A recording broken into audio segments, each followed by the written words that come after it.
May sinasabi ho, si dating Senador Antonio Trillanes, mga kababayan. Ano ho ito? Oh, naku po, ito may sinasabi siya na may spy daw si Bongo doon sa ICI. Pakinggan natin ha, pero habang pinapakinggan natin hangga't hindi pa nasasabi ni Trillanes yung pangalan, hulaan nyo kung sino yung sinasabi ni Trillanes na spy daw ni Bongo doon sa ICI dati. Oh, game! Sabi niya, straightforward na maka-Duterte siya.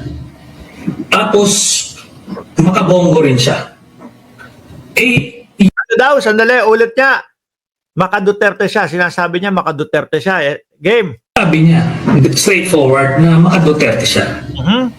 Tapos, makabonggo rin siya. Makabonggo kasi nga may nabanggit siya, di ba, na about bongo.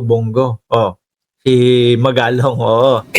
Yun yung mga kingpin dito sa sindikato na to nasa DPWH. Ano daw, kingpin? Yan daw yung mga kingpin, diyan daw po sa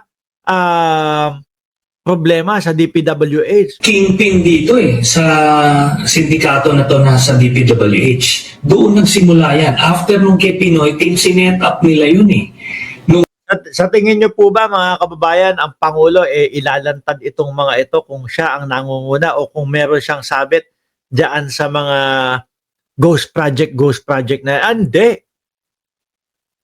Langya ka, ilantad ko pa. Pag inilantad ko pa to, tapos alam ko na meron akong problema, may sabit ako sa ganito, di nadamay pa ako, di tinuro pa ako nung mga madadamay dyan. Sasabihin, yung Pangulo din ang laki-laki ng mga ano niyan ang laki-laki ng mga ghost project niyang Pangulo na yan di ba ganun?